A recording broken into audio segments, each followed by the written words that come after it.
Hello, everyone, and welcome to the 12th episode of Don't Forget the Popcorn.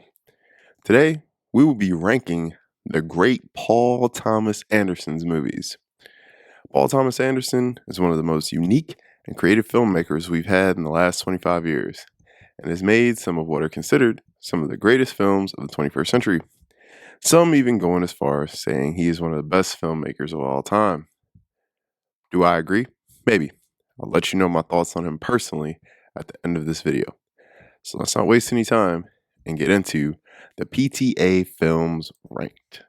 Paul Thomas Anderson has 9 feature films, so we will go 9 through 1. Number 9, Hard 8, 1996, starring John C. Reilly, Philip Baker, and Samuel L. Jackson. Hard 8 tells the story of a homeless guy and a seasoned gambler who meet and their lives get interconnected in this crime drama. Now, I have this movie at number 9, but it is not a bad film. It's a decent film. It's his first movie, and you can see a lot of the influences. It's got the Reservoir Dogs vibe to it. You can see where his influences came from. It's got the Marty Scorsese vibe to it. So, you can tell what filmmakers he was watching. I think it was a great first film for him. Not a bad movie. I will say it isn't nearly as entertaining as his other 8 films. Hard 8, if you're a film fan, if you're a film of like the kind of mafia style crime dramas, 90s, check it out.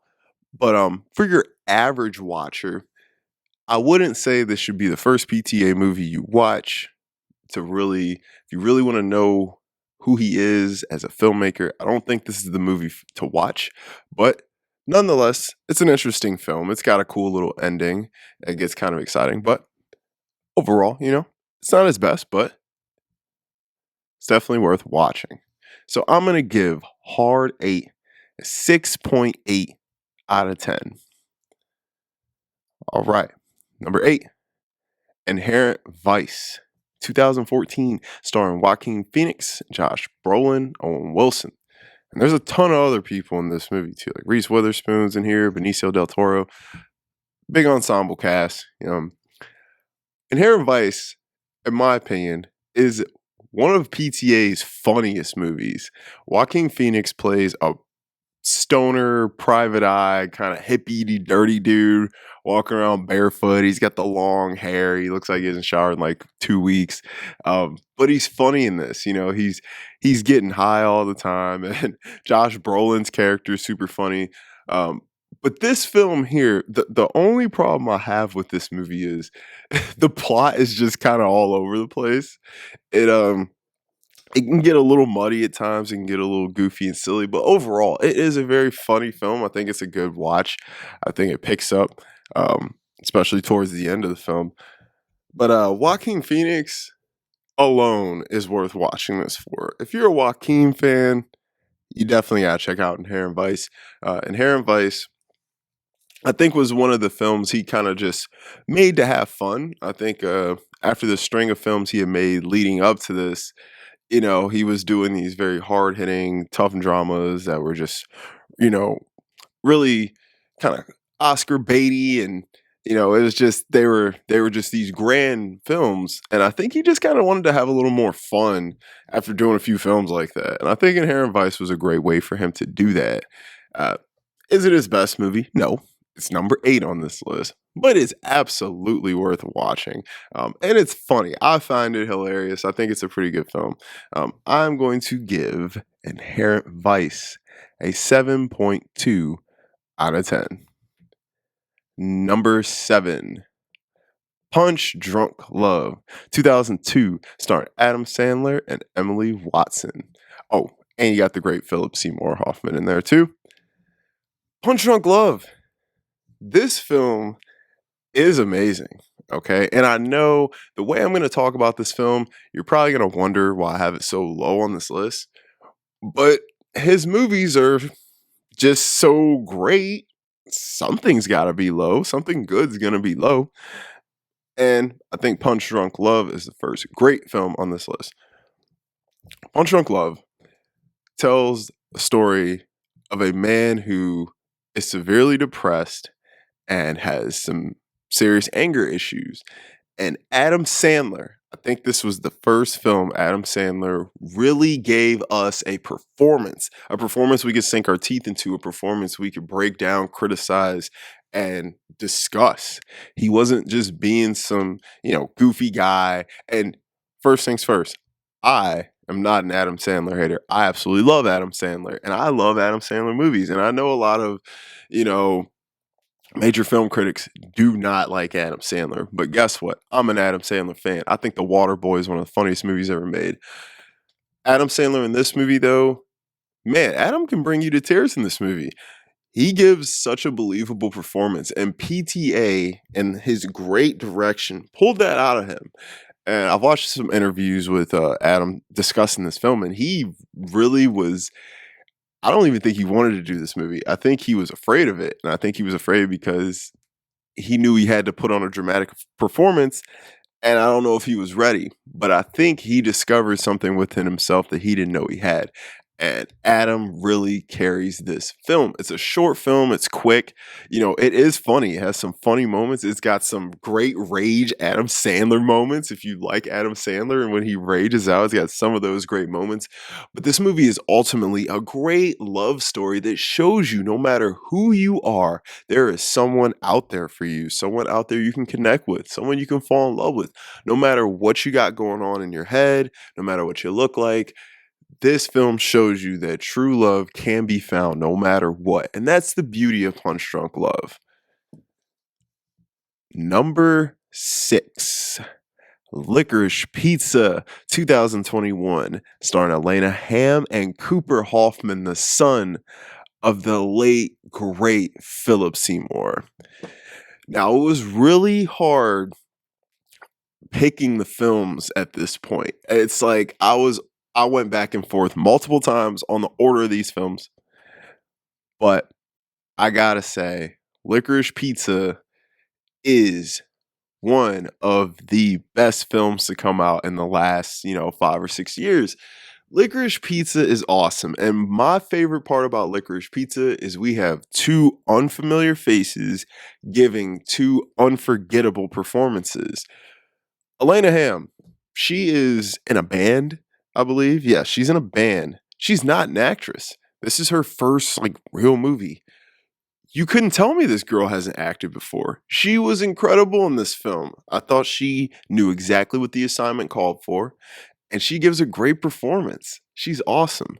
The real showstopper of this movie is Cooper Hoffman, guys. Philip's son was clearly born to act just like his father.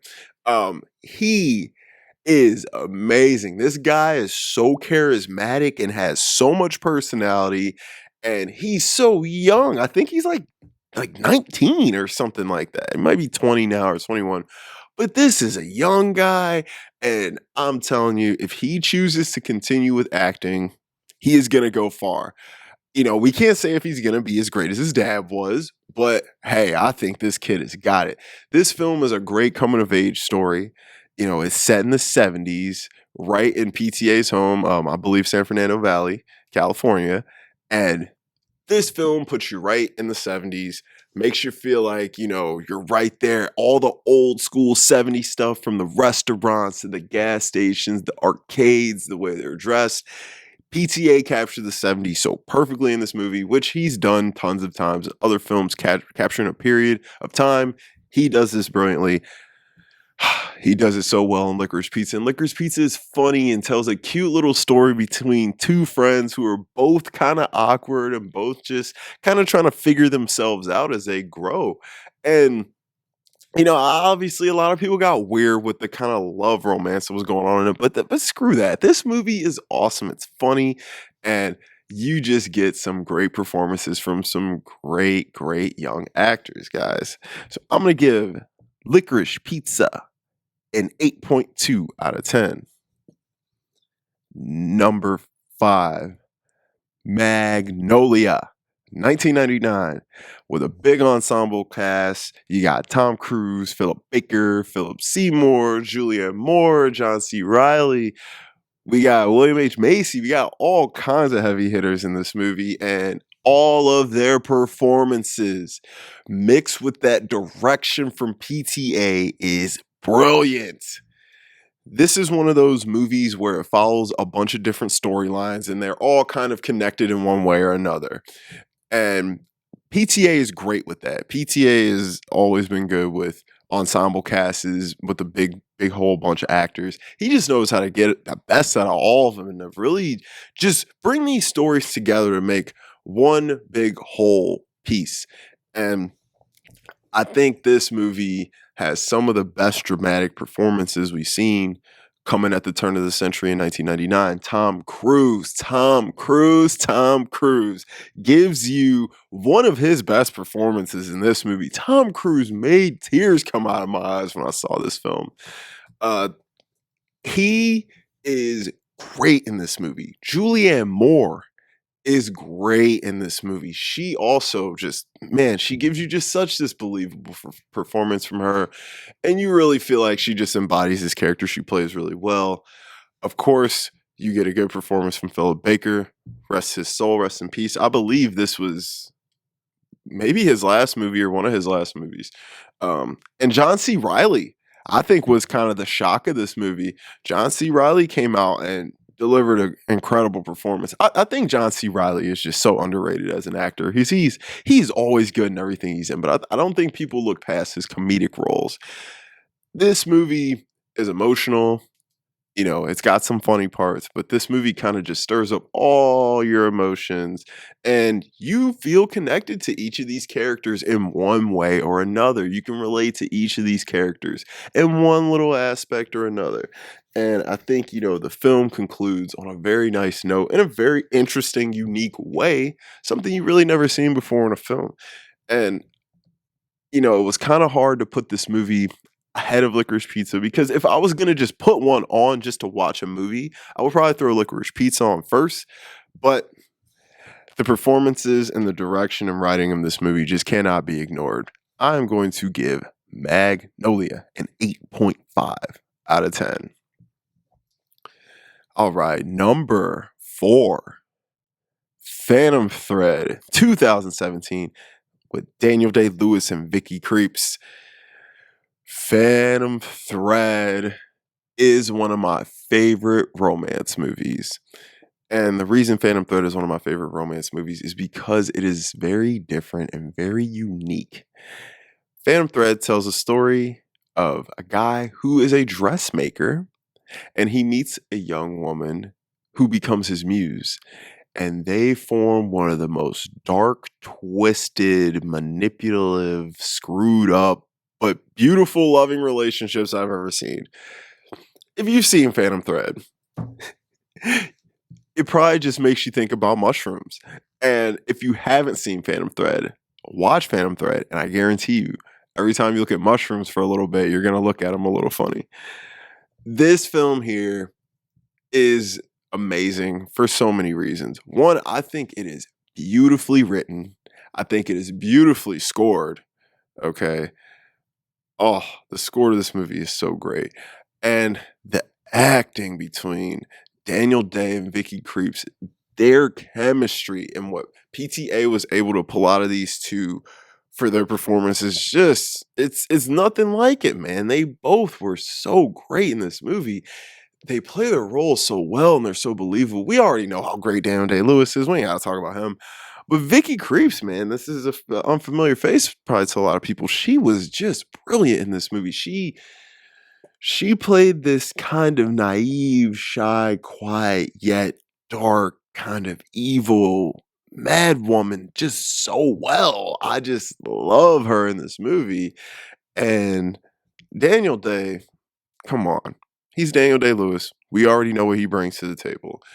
This dude was he made me think all this guy did was make dresses for a living. I felt like I was watching a real dressmaker making real dresses, actually going through these, daily shenanigans he goes through.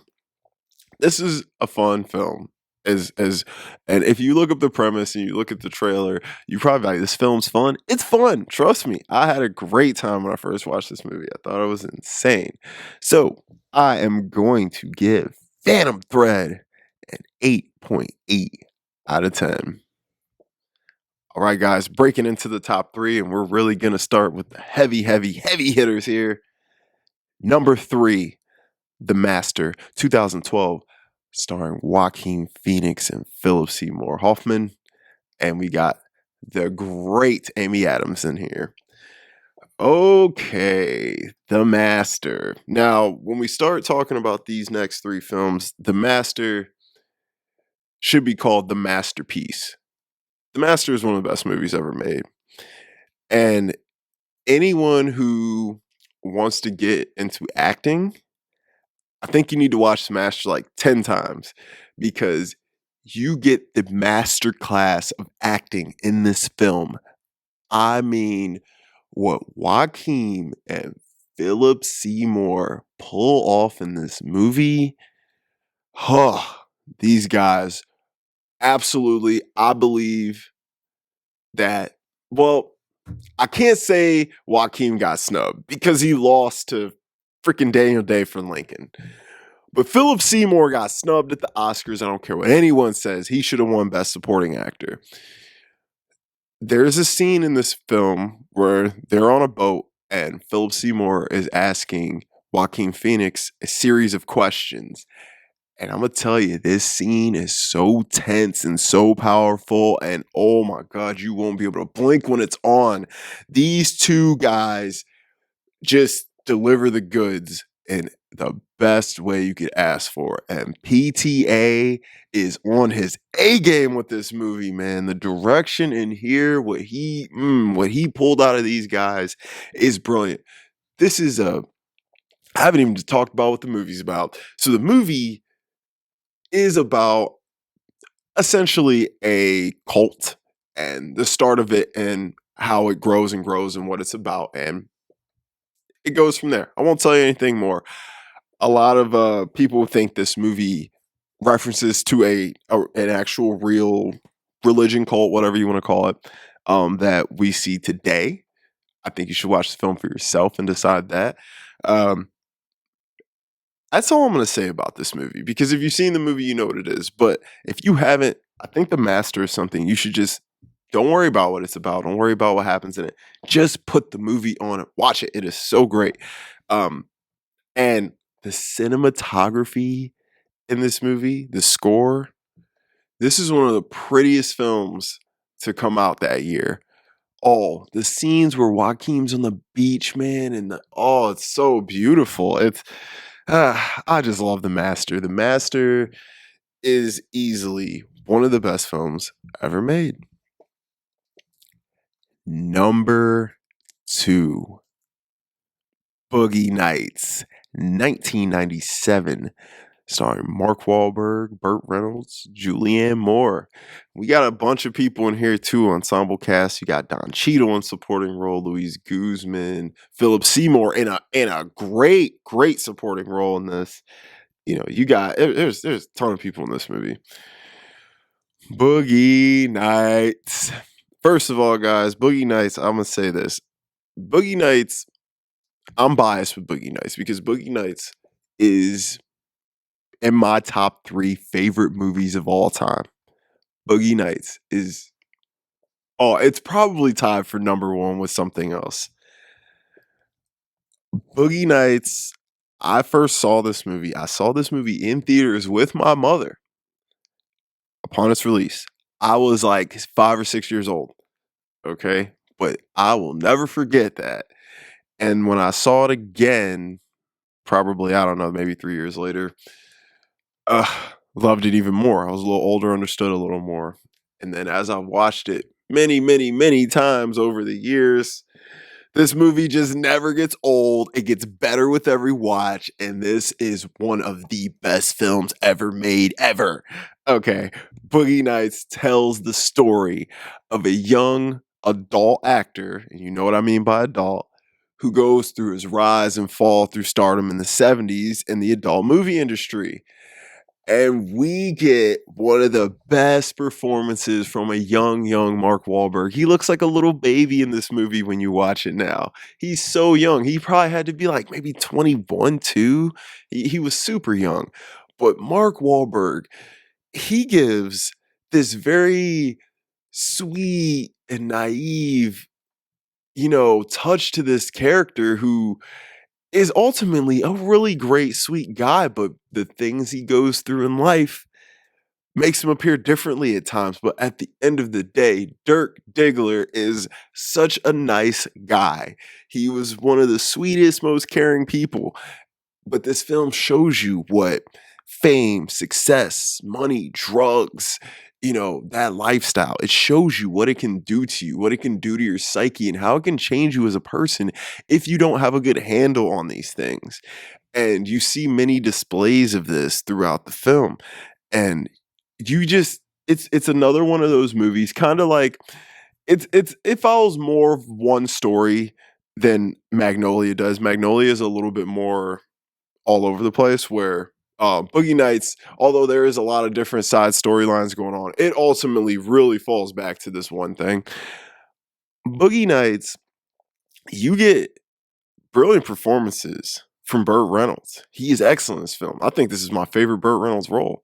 Julianne Moore, who looks stunningly beautiful in this movie, and who just is going off the rails, and you just love her so much, even though her character could just frustrate you at times. You just can't help but love this woman. Heather Graham as Roller Girl. She looks amazing in this movie. She gives one of her best performances. Paul Thomas Anderson, as second film under his belt, he delivered, man. And this was honestly, this feels like his first real movie. This feels like PTA. Where Hard 8, is it a PTA movie? Yes, but it doesn't have that PTA feel to it like his other films do. I think Boogie Nights embodies PTA as a director more than any of his other films. It's about his homeland. It's about things he's familiar with, things he grew up with, things he grew up with seeing. This film, to me, is PTA in a nutshell. Or Licorice Pizza, maybe too. Licorice Pizza has that same vibe, but Boogie Nights is, it just, I don't even know what to say to make you guys understand how incredible of a film this is. But Boogie Nights is just one of those great slow burning films that just entertains you right from the start. The opening shot in Boogie Nights is one of the best opening shots of any movie. And when you hear that song, that boo, you just know you are about to watch one of the dopest films you've ever seen. Guys, if you ain't seen Boogie Nights, if you're watching this video, you probably seen Boogie Nights, but if you have not seen Boogie Nights, get off your tail and buy that thing on Blu-ray and watch it, because I don't think it's streaming on anything anymore. I'm going to give Boogie Nights a 10 out of 10. Now, before we get into our number one, you guys already know what it is if you can do process of elimination. Before we get into number one, I will say, now that I've discussed some PTA movies and him as a director a little bit, Paul Thomas Anderson is personally one of my favorite directors of all time. He's up there for me, although he's only got 9 films under his belt. For me, he's up there with the Martin Scorseses. He's up there with the Tarantinos. He's up there with them guys, to me. And I think this movie that we're about to discuss shows that on every level. So, number one, There Will Be Blood, 2007, starring Daniel Day-Lewis and Paul Dano. There Will Be Blood, I have to admit, it's a movie I saw way too late. I saw There Will Be Blood many years after release, and it bothers me after I watched it that I didn't see this movie upon release, because I wanted to see it, and I wanted to see it, and it was buzzing in award seasons, and I was like, oh my God, and Daniel Day won Best Actor, and I'm like, why haven't I seen this movie? And just life was happening, I guess, and I just never saw this movie. I saw No Country, I saw everything else that dropped in '07, except this, and how I missed it, I don't know. But now I've seen it many times, and There Will Be Blood is not only PTA's Best film as far as filmmaking goes, it's his best film. I can't say it's my personal favorite PTA film because that's Boogie Nights, but this film is definitely in my top 5 favorite films. But I would probably go after Boogie Nights. But There Will Be Blood. If you were asking me to tell someone to watch a PTA movie, I would tell them to watch this one. There Will Be Blood is easily, and I don't think many people can argue, one of the best movies ever freaking made. Paul Thomas Anderson's writing and direction in this is just something of beauty. This story was so well crafted. It was based on the book Oil, loosely based. And he took that book and created a screenplay that just is fire, man. But I got to give half the credit to PTA. And I never give actors this much credit because, guys, directors are really what drives films, guys. Directors are what drives the films. But in this case, Daniel Day freaking Lewis is a beast. This is acting, okay? This is acting. This is one of my favorite performances of all time. This is one of the best created characters of all time. This is one of the best character studies of all time. Daniel Plainview, played by Daniel Day-Lewis, is a villain, a hero, a jerk, a sweet guy. He's everything any person could be all in one. But this man is bone chilling. He will make your skin crawl in this movie. The way he moves, the way he speaks, the way he acts, the way he goes about his business, the way he looks at the people around him. You just can't keep your eyes off this man. This is just such a brilliant performance. Such a brilliant performance. This is a top 10 performance of all time and one of the best created characters. Daniel Day-Lewis created one of the coolest, most interesting freak characters we've ever seen. Daniel Plainview is a killer. He's an asshole. He's greedy. He's vicious, and he will do anything to get what he wants. And I love and respect him for it. This movie here, it shows you that making a great film doesn't require a whole bunch of bells and whistles. PTA made a great film with good cinematography, a good story, and a great lead actor. And that's all it really is. This movie doesn't have a bunch of grand, crazy looking stuff in it. It's a Western to me. If you ask me, There Will Be Blood. It's not a Western, but it's definitely, got Western vibes to it. It's one of those movies that, there's not a ton of dialogue in it. The first 20 minutes of the movie, you don't hear anything. But what you're seeing on the screen, it's saying millions of words in your head. There aren't enough words to describe how just entertaining, fun, and beautiful There Will Be Blood is as a film. There Will Be Blood is almost 3 hours long, and I can watch that movie from start to finish and feel like I was maybe sitting there for 45 minutes at any time. I can watch this movie anytime you put it on. If you put it on halfway through, I'll sit down and watch that half. If you put it on from the beginning, I'll sit down and watch the entire thing. It is one of those films that I think every single person should see before they die. I think this is one of those films that people who say they don't like movies a lot should watch. And I think this is a film that would make you want to explore films. I think this is one of those films that's kind of like a gateway film. Like for me, it was Star Wars. But I think this is one that, someone a little bit older can watch and it would make their mind curious as to want to see more films like this. Because There Will Be Blood, it tells one of the most unique, interesting stories of how America came to be. And this movie is nothing short of perfect. There Will Be Blood is a perfect film, so it gets awarded a perfect 10 out of 10. Guys, Let me know in the comments what your favorite PTA movies are. Give me your ranking, your 9 through 1. Tell me what I got wrong. Tell me what I got right. Guys, make sure you like and subscribe. And don't forget the popcorn.